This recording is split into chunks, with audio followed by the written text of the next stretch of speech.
we are going to talk to Professor Andrew Parrott, who is a professor at the Department of Psychology at Swansea University in Wales in the United Kingdom. And we're going to focus on ecstasy, because in February there was an article in the British paper, The Guardian, where the author of that article, referring in his turn to an article in the journal Addiction, in The Guardian, he says that there is no evidence that ecstasy causes brain damage, according to one of the largest studies into the effects of the drug.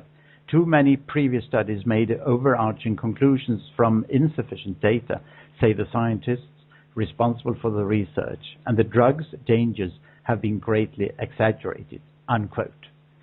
Welcome to WFAD, Professor Parrott. Right, thank you, yes. I wonder, what do you think about this?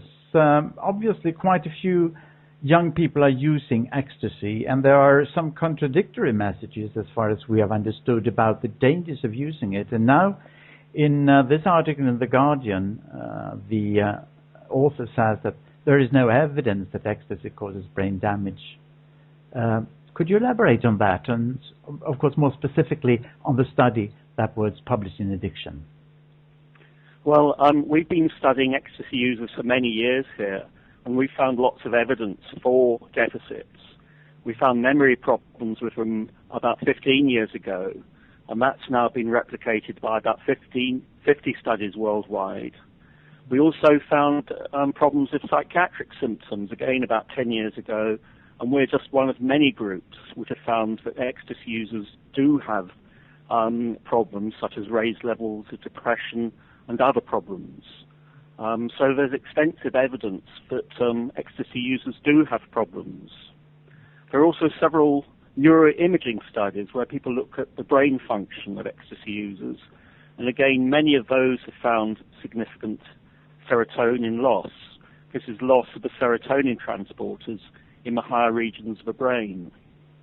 One of the biggest studies was published by a Canadian group, by Kish et al., in the journal Brain last year, and they found significant reductions of serotonin in every region of the cerebral cortex. And that was one of the largest studies.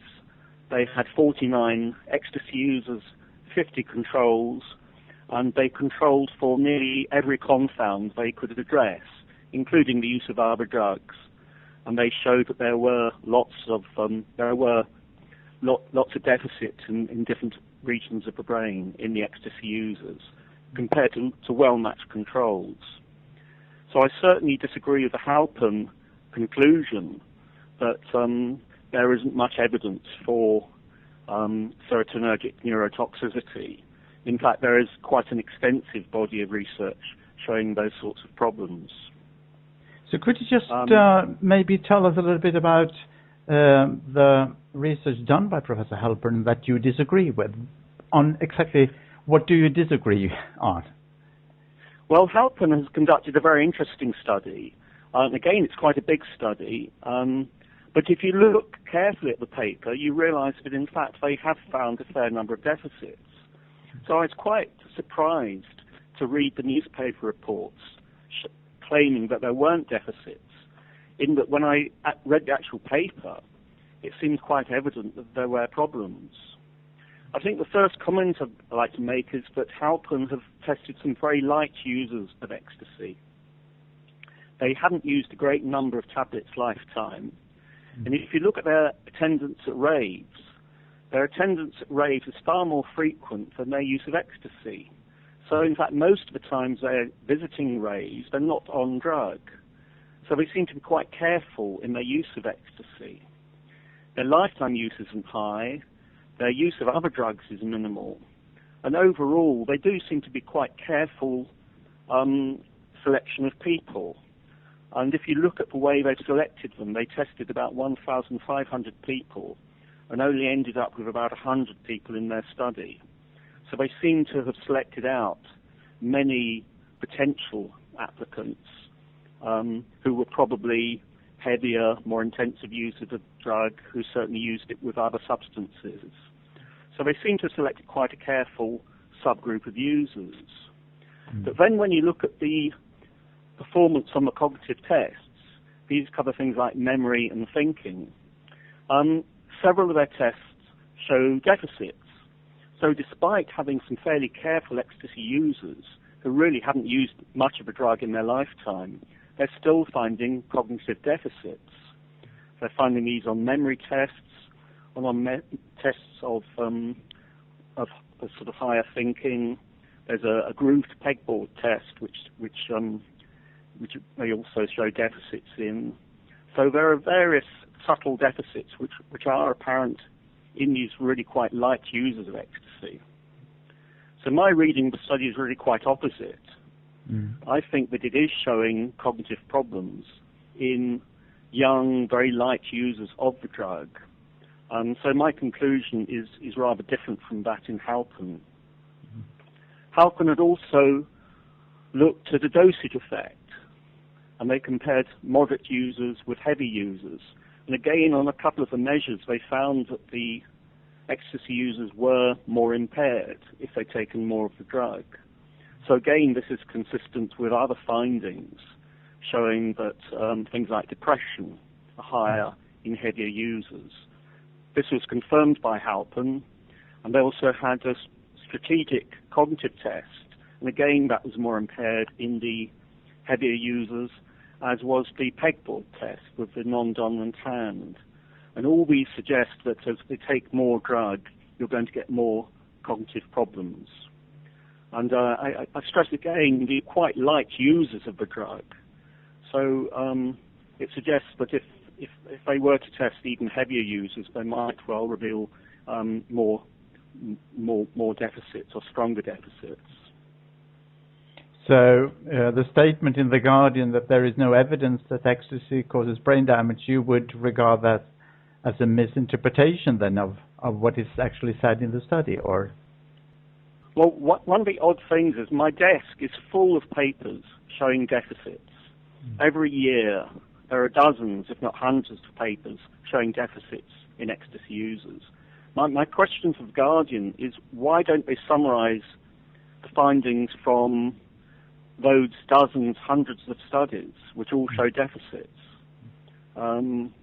rather than one study which shows quite small deficits? So why don't they have a true representative presentation of the research? Why are they interested in selecting out one study and then actually not really describing it very accurately? Mm-hmm. No, there might be, without being too rude, a hidden agenda supporting the use of ecstasy. I don't know. But I would agree with you, regardless of what kind of drug we're talking about, it would be fair enough to point to both sides, whether there would be some beneficial effects or non-beneficial effects. But obviously, as far as we can understand from what you have been saying, that there is evidence enough to say that about ecstasy that there are deficits resulting from the use of it. Yes, I really, those people working actively in the area, I mean, I've got about 50 research papers in the area of ecstasy and showing deficits. And Halpin has got 2. Yeah. And the second study, well, both his studies show deficits. So again, he's fairly consistent with other research. And I really can't understand how people can think that this powerful drug isn't damaging. We did a study a couple of years ago where we actually got ecstasy users to go clubbing without the drug. And we tested them while they're clubbing. And we also tested them while they're at the dance club while on drug. And we found on drug there was an 800% higher level of cortisol, which is a stress hormone. So this increased dramatically when they took the drug. And cortisol, we know, is associated with biological stress. So we know that it's, in acute terms, a very powerful drug. It's stressing the brain and body quite severely. So how on earth anyone can think that this isn't going to have emergent problems is very strange. It's one of the most powerful drugs we know. So, it is a damaging drug, and there's very little debate about its damaging consequences. The only real question is how much you need to take before the damage occurs. And one of the interesting things about the Halpin study is it's showing that even in fairly light users who use it quite carefully and intermittently, and many of them were actually former users, the mean time to last use was about 110 days. So most of the people tested by Halpin weren't current users, but former users. But they're still showing these mild cognitive deficits. So it really is showing that the drug is associated with various forms of damage. Well, thank you, Professor Parrott. And to our listeners, you have listened to Professor Andrew Parrott, who is the professor at the Department of Psychology at Swansea University in Wales in the United Kingdom. Thank you for talking to us.